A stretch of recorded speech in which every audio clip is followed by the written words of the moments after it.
મેં મારા પોતાના જીવનમાં એક અનુભવ કર્યો. મારી પહેલી પ્રેગ્નન્સી 2004 અને બીજી પ્રેગ્નન્સી 2010. આ બંને ગર્ભા અવસ્થામાં ઈશ્વર કૃપાથી ખૂબ સરસ ગર્ભ સંસ્કારનું જ્ઞાન મળ્યું, ખૂબ સારી રીતે માર્ગદર્શન આપે તેવા લોકો મળ્યા અને ખૂબ સારી રીતે ગર્ભ સંસ્કારના બધા જ નિયમોને પાલન કરી અને શ્રેષ્ઠ બાળકોને જન્મ આપ્યો. પરંતુ બંને ગર્ભાવસ્થામાં જો કંઈ મિસ કર્યું હોય ને તો છે પ્રાર્થનાઓ. જ્યાં પણ પ્રાર્થનાઓ જોઈએ તો એ બધી જ ઈશ્વરને પ્રાર્થના હોય, પરંતુ એ પ્રાર્થના બાળક માટેની કંઈ પ્રાર્થના નહીં હોય. અને તેથી જ 2011માં એક એવા પુસ્તકની રચના થઈ કે જેમાં ગર્ભધારણ ઈચ્છુક માતા પિતા માટે પણ પ્રાર્થનાઓ લખવામાં આવી, ગર્ભવતી માતાઓ માટે પણ પ્રાર્થનાઓ લખવામાં આવી અને બાળક માટે પણ પ્રાર્થનાઓ લખવામાં આવી. આ સુંદર પ્રાર્થનાઓનો સમૂહ એટલે ખીલતું પુષ્પ બુક.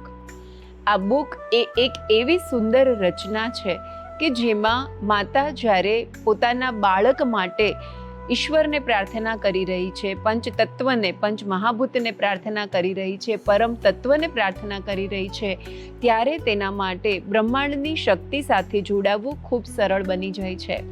તે ઈશ્વર પર શ્રદ્ધા મૂકી શકે છે, સમર્પણના ભાવ સાથે એક સુરક્ષાનો અનુભવ કરી શકે છે. અને જ્યારે માં સુરક્ષાનો અનુભવ કરી રહી છે ત્યારે બાળક અંદર અનંત શાંતિ અને સુરક્ષાનો અનુભવ કરી રહ્યો છે.